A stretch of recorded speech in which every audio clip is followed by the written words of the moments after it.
ቆሻሻ አውጡ እንዴ ዮናስ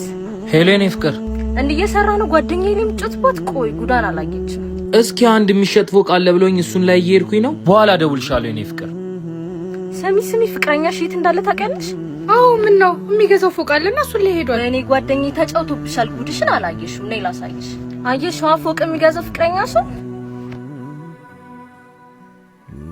የት ነህ ምን ባክሽ ፎቁን እኮ በገንዘብ ምክንያት ሳንስማማ ቀርተን አሁን መኪና ላይ እየሄድኩኝ ነው ከተሳካ መኪና አንቺ ነው እሺ አታውሽኝ ፍቅር ደግሞ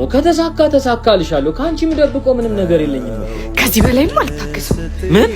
አንተ ውሸታም ማትገኝ መስሎ ጓደኛዬ ሊቀለቅባታ ዮናስ ለምንድን ነው ያሸኸኝ አልዋሸሁሽም እኮ በውሸት ላይ ውሸት እኔ ባለሀብት ነኝ ብለህ ታዋወቀኝ ብዬሃለሁ አንቺን ማጣት ስለማልፈልግ እኮ ነው ያሸሁሽ እኔ እኮ አንተን ነው የምፈልገው እንዴ ምን ልትሰሪ ነው አንቺ አይመለከትሽም ሂጂ እንዲህ እየሰራህ እኮ ነው ፍቅር የሚያሟላልኝ ቢኖረው ደግሞ ማሰብ ነው እንከኔ ፍቅር የፀጉር መሳሪያ ብለሽ ነበር አይደል ጭራሽ እንደዚህም እየሰራ ትቀበያለሽ እስካሁን አልሄድሽም ተወታባ ሁላችንም እኮ እንዲህ አይነት ፍቅረኛ ነው ያጣ ነው